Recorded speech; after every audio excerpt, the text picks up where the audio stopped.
மேடை கச்சேரியில ரொம்ப நேரம் நின்னா மூட்டு வலி பயங்கரமா இருக்கு. அந்த நேரத்துல என்ன காப்பாத்துற ஒரே ஒரு ஆயில் பச்சை இலை ஆர்த்தோ ஆயில் நான் யூஸ் பண்ணிட்டு இருக்கேன். நீங்க பச்சை இலை ஆர்த்தோ ஆயில். ஒரு நாளைக்கு எங்ககிட்ட சொன்னாரு, நான் இன்னைக்கு எங்களுக்கு வந்து ஏஆர் ரஹ்மான் வந்து அதுக்குள்ள ஃபேமஸ் ஆயிட்டனால அப்ப எல்லாரும் எஸ்பெஷலி எங்களுக்கு குழந்தைங்களாச்சு, அதுங்களுக்குலாம் ரொம்ப பிடிக்கும் குழந்தைங்களுக்குலாம். அப்போ எங்ககிட்ட வந்து சொன்னார், இது மாதிரி நான் ஏஆர் ரஹ்மான் படத்துக்கு பாட்டை போடேன். அப்போது நாங்கள் சொன்னேன், எப்படிப்பா இது புதுசாக இருக்குன்னொன்னா, இல்லை அவன் கூப்பிட்டான், ஆசைப்பட்டான், நான் போய் பாடிட்டு வரேன் அப்படின்னாரு. சந்தோஷமாக போனார். வந்தப்புறம் நான் கேட்டேன், எப்படி இருந்தது தானே. அவன் சொல்லி கொடுத்தான், நல்லா தான் சொல்லிட்டு நான் கொஞ்சம் நடுவில் என்னோட இஷ்டத்துக்கு பாடினேன். அப்புறம் அவங்ககிட்ட சொன்னேன், தம்பி தப்பாக நினச்சிக்காதீங்கன்னா, இல்லை இல்லைண்ணே நல்லா தான் வரும்னு சொல்லிட்டு. அப்போ நான் சொன்னேன், பாட்டு கேட்கலாமான்னு. அவன் 10 நாளைக்கு 15 நாளைக்கு அப்புறம் அனுப்புகிறேன்னு சொன்னாமா அப்படின்னு சொல்லி. வீட்டில் வந்து பாட்டு கேட்குறது இல்லை. உலகம் சுற்றும் வாலிபன் படம் ரெடி ஆனப்போ எம்ஜிஆர் சார் வந்து நிறைய ஓரியன்டல் மியூசிக் ரெக்கார்ட்லாம் கொண்டு வந்து கொடுத்தாரு. அது எப்போது கேட்டார். அந்த டைம் அதோட இன்ஃப்ளூயன்ஸ் கொஞ்சம் அந்த பாட்டில் வரணும்னு சொல்லி. அப்புறம் டுவர்ட்ஸ் எண்ட் ரொம்ப கசல்ஸ் கேட்க தொடங்கிட்டார். ரொம்ப என்ஜாய் பண்ணுவார் கசல்ஸு. தமிழில் கூட கசல்ஸ் இறக்குனார். பிவிஎஸ் எழுதுவார், பிவிஎஸ் ஹிந்தியில் எழுதுவார். அதுக்கு நிறைய பண்ணியிருக்காங்க. நிறைய அந்த மாதிரி பாட்டு கேட்பார். But he likes to listen to all genres of music. Wow நேயர்களுக்கு வணக்கம். பிரபல இசையமைப்பாளர் MSV அவர்களின் மகளும் பவுன்ஸ் பாலோன் நிறுவனத்தின் தலைவருமான லதா அவர்களை இப்போ நாம் சந்திக்கிறோம். வணக்கம் மேடம். வணக்கம். இளையராஜா மாதிரி வந்து ஏஆர் ரஹ்மானோட ரொம்ப க்ளோஸா இருந்திருக்காரு. அவரோட ஒரு பாடல், கடைசி பாடல் வந்து அவர்கிட்ட தான் பாடினார் நினைக்கிறேன் இல்லையா, அந்த சங்கமம் படத்துல பாடியிருக்காரு. அவங்களுக்குள்ள ரிலேஷன்ஷிப் எப்படி இருந்துச்சு மேடம்? ஏஆர் ரஹ்மான் வரதுக்குள்ள அப்பா வந்து கொஞ்சம் ஆல்மோஸ்ட் கொஞ்சம் retire come out of the industry. எல்லாமே அச்சீவ்மெண்ட் அவார்டு தான் கொடுப்பாரு. அப்பா எப்போவும் சொல்லுவாங்க, என்னம்மா அடிக்கடி அச்சீவ்மெண்ட் கூப்பிட்டு ஒருத்தரும் கொடுத்துட்டு, அப்போ நான் ரிட்டையர் ஆகிறதுக்கு ஆயிடுச்சா டைம்னு கேட்பாரு. அவ்வளோ வெகுளித்தனமாக பேசுவார். அப்போ வந்து சொல்லுவார், அவருக்கு பேர் திலீப்னு நினைக்கிறேன்.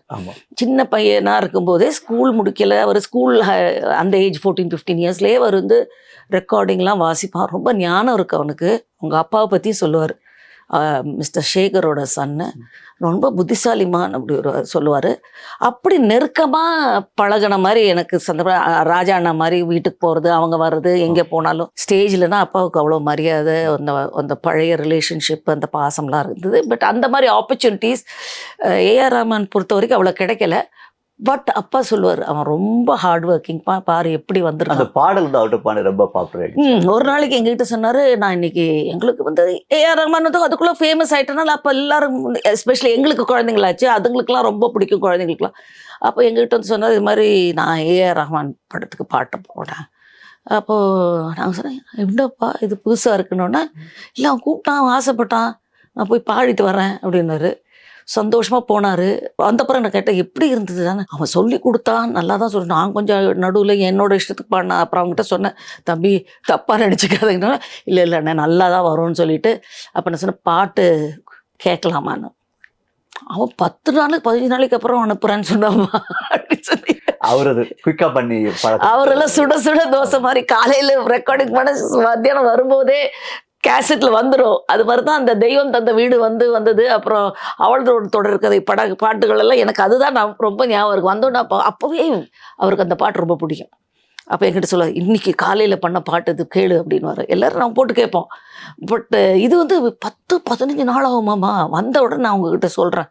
அப்போ நாங்கள் நடுவில் கேட்பேன், இன்னும் வரல, நான் அப்புறம் வந்தப்புறம் சொன்னார், வந்துருச்சு நீங்கள் வந்து கேட்குறீங்களான்னு சொல்லி. இப்போ நாங்கள் போய் வீட்டுக்கு போய் கேட்டோம். இப்போ அசத்திட்டீங்கன்னு சொன்னேன்.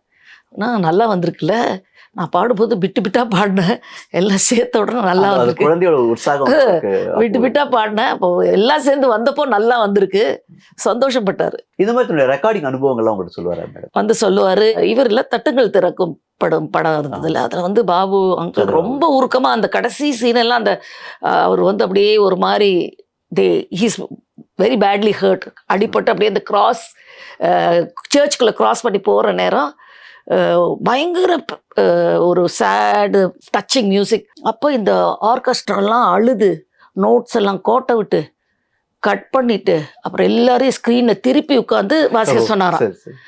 சொன்னாங்க, இவனுங்க அந்த படத்தை பாட்டு இந்த நோட்ஸ் எல்லாம் கோட்டை விட்டாங்கம்மா. அதுக்கப்புறம் நான் வந்து அவனுங்க எல்லாரும் திரும்பி, அது மாதிரி நிறைய அனுபவங்கள் இருக்கு இப்போ வந்து சொல்லுவார். அவர் கடைசி காலத்தில் நீங்கள் தான் கூட ஹாஸ்பிட்டலில் இருந்தீங்க இல்லையா? நான் மாத்திரம் இல்லைங்க, நாங்கள் எல்லாருமே இருந்தோம். we will take turns. But ஒன்று மாத்திரம் அப்பா சொல்லுவார், ராத்திரி வந்து இவங்க 3 பேரில் யாராவது ஒருத்தர் இருக்கணும். அதாவது நானும் என் சிஸ்டரும் என்னோட 2 சிஸ்டர்ஸ். பகலில் யாரை வேணா எனக்கு, ராத்திரி நீங்கள் 3 பேரில் யாராவது ஒருத்தர். அந்த ஒரு கம்ஃபர்ட் ஜோன். ஆமா ஆமா ஏதாவது வேணும்னா எங்ககிட்ட கேட்குற மாதிரி டாக்டர் இன் லாஸ் கிட்ட கேட்க முடியாது இல்லையா? அதனால் என்கிட்ட சொல்லுவார், நீங்கள் பகல், ஏன்னா நான் அப்போ வேலைக்கு போயிடுவேன். அப்போ அவர் சொல்லுவார், ராத்திரி யாராவது ஒருத்தர் வேணும். சாயங்காலம் வெயிட் பண்ணிட்டு இருப்பாரு, இன்னைக்கு யார் டர்ன்? அவர் என் தங்கச்சி சொல்ல, இன்னைக்கு நான் வரேன், நீ என்னைக்கு வருவேன், நான் அடுத்தது. சாயங்காலம் ஒரு 6 மணிக்கு போனால் நாங்கள் ஒரு 10 மணி வரைக்கும் கூட இருந்து பிரேக்ஃபாஸ்ட்லாம் சாப்பிட்டு வருவோம். பிஸியாகவே இந்த அவருக்கு வந்து ஹாஸ்பிட்டலைசேஷன் வந்து பிடிக்காம இருந்துச்சு. அது வந்து ஹாஸ்பிட்டல்னாவே பிடிக்காது. பட் ஒன்று மாத்திரம் சொல்கிறேன், இந்த மருந்து, இந்த டயட் விஷயத்துலலாம் அப்பா ரொம்ப கேர்ஃபுல். அது கூட நான் ஒரு இன்டர்வியூவில் சொல்லியிருக்கேன், அப்பாவுக்கு வந்து அந்த 10 மாத்திரைனா 10 மாத்திரை எண்ணி தான் சாப்பிடுவார். அதே மாதிரி 3 டாக்டர் கட் பண்ணிட்டாரு, எனக்கு எப்படி 7 மாத்திரைலேருந்து 8 மாத்திரை ஆச்சுன்னு கூட கேட்பாரு. அதெல்லாம் பார்த்து அப்புறம் பச்சை கலர் மாத்திரை, மஞ்சள் கலர் மாத்திரை. ஒரு நாளைக்கு அது வந்து 10 mg இல்லாத 2 5 mg கொடுத்தாங்க. உடனே டாக்டர்கிட்ட ஃபோன் பண்ணி அது எப்படி 8 மாத்திரை ஆச்சு, அதெல்லாம் ரொம்ப கேர்ஃபுல்லாக பார்ப்பாரு. அதே மாதிரி டைமுக்கு டைம் சாப்பிடுவார். வயசு ஆக ஆக ரொம்ப கேர்ஃபுல்லாக இருப்பார். அந்த ஒரு ஈவினிங் ஒரு வாக்குக்கு போவார் பீச்சுக்கு. நான் சொன்னேன், you are only talking but not வாக்கிங்னா என்ன சிரிப்பார். எல்லாருக்கிட்டையும் பேசுவார். அங்கே இருக்கிற பூ வைக்கிற பொண்ணுக்கிட்டையும் பேசுவார். அப்படியே வீரப்பன் சார் வருவார். அப்புறம் யார் வந்தாலும் டப்புன்னு எல்லார் கார்லேயும் விழுவார். நான் கேட்பேன், அச்சா நேற்றுக்கு தானே அச்சா வில்லி. அவரே சொல்லுவார், விசு என்ன விசு நேற்றுக்கு தானே விசுவின. இல்லை நீங்கள் என் முதலாளி, சரி இது என் பொண்ணு. அப்புறம் கொஞ்சம் நேரம் நடந்து உட்காரவே மாட்டார். எல்லாரும் பார்த்தோன்னா ஒரு நாளைக்கு நான் போகிறதுக்கு லேட் ஆச்சு. நான் ஆஃபீஸ்லேருந்து போவேன், அங்கேருந்து வருவார். இல்லைனா என் சிஸ்டர்ஸ் பிரதர்ஸ் யாராவது இருப்பாங்க கூட. பட் அந்த டிரைவர் எப்போவுமே இருப்பான். அக்கா அம்மா ஐயா, அப்பாவுக்கு ஃபோன்லாம் இல்லை, ஐயா இங்கே வந்திருக்காரு, நீங்கள் ஃப்ரீயாக இருந்தால் வர சொன்னாங்க. நான் போவேன் பீச்சுக்கு. பார்த்தா ஒரு ரவுண்டாக ஒரு 10-20 பேர்கிட்ட எல்லாருக்கும் joke, talking, singing, everything. என்ன செட், இதுதான் எனக்கு இப்போ பொழுதுபோக்கு, ஐம் என்ஜாயிங் இட்னா. அப்புறம் சரி அப்பா என்ஜாய் பண்ணால் இப்போ அந்த பீச்சுக்கு போகிறது, அந்த டுவர்ட்ஸ் எண்டு வந்து ஒரு சின்ன குழந்தைங்க வெளியில் போகிற மாதிரி ஒரு எக்ஸைட்மெண்ட். அப்படி இருந்தா ஒரு தனியா ரெஸ்ட் எடுக்கும்போது பாடல் ஏதாவது கேட்பாரா? அப்பா வந்து வீட்டுல பாட்டு அப்படி நான் கேட்டு பார்த்ததில்ல. டிவி நிறைய பார்க்க தொடங்கிட்டாரு டுவர்ட்ஸ் எண்டு. ஏன்னா வேற என்டர்டெயின்மெண்ட்டே இல்லை. பழைய பாட்டுகள், இந்த ராத்திரி வர தேன் கிண்ணம், அந்த பிளாக் அண்ட் ஒயிட் மூவிஸ்லாம் பாடுவார்ல, அது பார்ப்பாரு. புது பாடல்கள், புது மியூசிக் டைரக்டர் பற்றியெல்லாம் கேட்டு தெரிஞ்சுக்குவார். ஓ இது நல்லா இருக்கேப்பா, இது யாருப்பா, இது எந்த படம்ப்பாலாம் எங்களை கேட்பாரு. சில டைம்ல ஜிங்கிள்ஸ் கூட என்ஜாய் பண்ணுவார். இது நல்லா பண்ணியிருக்காங்களே சொல்லி. Is so childish, is so like அப்படி தான் ஒரு இதெல்லாம் இல்லை. ஒரு நான் பெரிய மியூசிக் டைரக்டர் எல்லாரையும் அரவணைச்சு போனார். அடுத்த ஜெனரேஷன் மியூசிக் டைரக்டர்ஸ் எல்லாரும் அவர் எல்லாருக்கிட்டையும் சொல்லுவாரு, நீ நாளைக்கு இன்னொருத்தர் வருவாங்க, வேற ஒருத்தருக்கு டேலண்ட். அதனால எல்லா மியூசிக் டைரக்டர்ஸ் அவருக்கு ஒரு விழா எடுத்தாங்க. ஆமா, இளம் இசையமைப்பாளர் அவருக்கு யார் ரொம்ப பிடிக்கும்? இளையராஜா பாட்டு ரொம்ப பிடிக்கும்.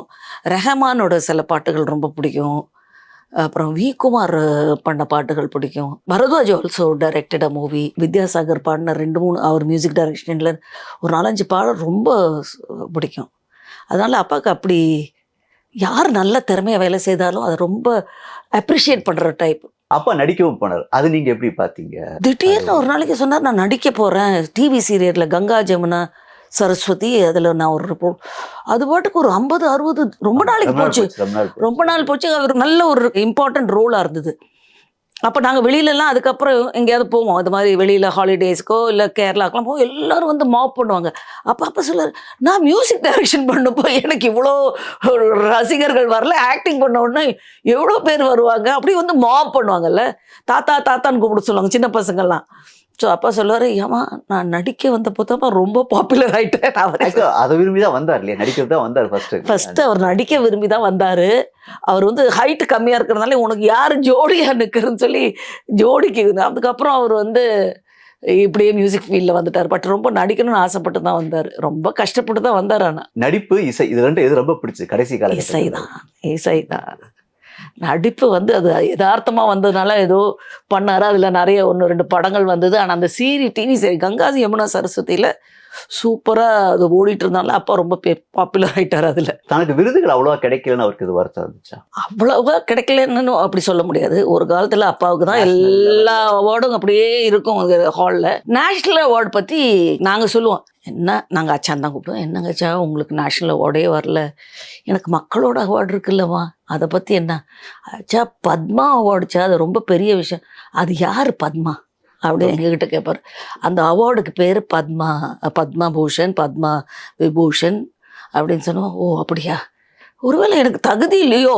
இல்லைச்சா அதுக்கெல்லாம் கொஞ்சம் லாபிங் பண்ணணும். அதெல்லாம் லாபிங் நம்ம ஆளை வச்சு ஒர்க் பண்ண சொல்லணும். ஐயோ அதெல்லாம் என்னால் முடியாது, என்னோட வேலையோட திறமை இருந்து அவங்களா கூப்பிட்டு கொடுத்தாங்க, என்னால் இதுக்கெல்லாம் முடியாது. He doesn't want power or he doesn't want இசை மட்டும்தான் அவருடைய இல்ல, உலகம். அது வந்து அவருக்கு தெரியும் இருக்கு. நான் அது வந்து என்னன்னா அதுல ஒரு அடக்கமும் இருக்கு. அதுதான் அப்பா கிட்ட இருக்கிற ஒரு பெரிய. அதே மாதிரி தேவையில்லாத கமெண்ட்ஸ் எல்லாம் பேசவே மாட்டார், ரொம்ப யோசிப்பாரு. ஏன்னா அப்பா கோவப்பட்டோ இல்லை சிடுன்னு ப்ரெஸ்கிட்ட எல்லாம் பேசுனதே நான் பார்த்ததில்ல. அவர்களே இவர்களே அப்படி தான் பேசுவார். அதனால எல்லாரும் வேணும், எல்லாரையும் அணைச்சி பிடிச்சி விட்டுருவோம், அந்த மாதிரி ஒரு டைப். அதே மாதிரி அவரோட குழு, அவரோட குரூப் இல்லைன்னா இதெல்லாம் நடக்காது. ஏன்னா எல்லாருமே ஒரு பயங்கர டீம். அப்பா கிட்ட வேலை செய்கிற மாதிரி அந்த ஆர்கெஸ்ட்ரா அந்த காலத்துலலாம் each one was a gem by them own. அது மாதிரி நிறைய அந்த Anglo Indian musicians, western music, அந்த பேஸு, ட்ரம்பெட்டு, அந்த சாக்ஸ்ஃபோன் இதெல்லாம் போடுறதுக்கு ஒரு பயங்கர டீம் இருந்தது. ஜோசப் கிருஷ்ணா ரொம்ப வருஷமாக அப்பாவோட அசிஸ்டண்ட்டாக இருந்தார். அதனால கொஞ்சம் வெஸ்டர்ன் இன்ஃப்ளூயன்ஸ்லாம் நிறைய இருந்தது அப்பாவோட பாட்டுக்கு. எங்கே இருந்ததெல்லாம் கற்றுக்குறாருன்னு எனக்கும் தெரியாது, ஏன்னா வீட்டில் வந்து பாட்டு கேட்குறது இல்லை. உலகம் சுற்றும் வாலிபன் படம் ரெடி ஆனப்போ எம்ஜிஆர் சார் வந்து நிறைய ஓரியன்டல் மியூசிக் ரெக்கார்ட்லாம் கொண்டு வந்து கொடுத்தாரு. அது எப்போது கேட்டார். அந்த டைம் அதோட இன்ஃப்ளூயன்ஸ் கொஞ்சம் அந்த பாட்டில் வரணும்னு சொல்லி அப்புறம் டுவர்ட்ஸ் எண்ட் ரொம்ப கசல்ஸ் கேட்க தொடங்கிட்டார். ரொம்ப என்ஜாய் பண்ணுவார் கசல்ஸு. தமிழில் கூட கசல்ஸ் இறக்குனாரு. பிவிஎஸ் எழுதுவார், பிவிஎஸ் ஹிந்தியில் எழுதுவார். அதுக்கு நிறைய பண்ணியிருக்காங்க. நிறைய அந்த மாதிரி பாட்டு கேட்பாரு. But he likes to listen to all genres of music. ஒரு இன்ஸ்பிரேஷன் தான். Thank you madam.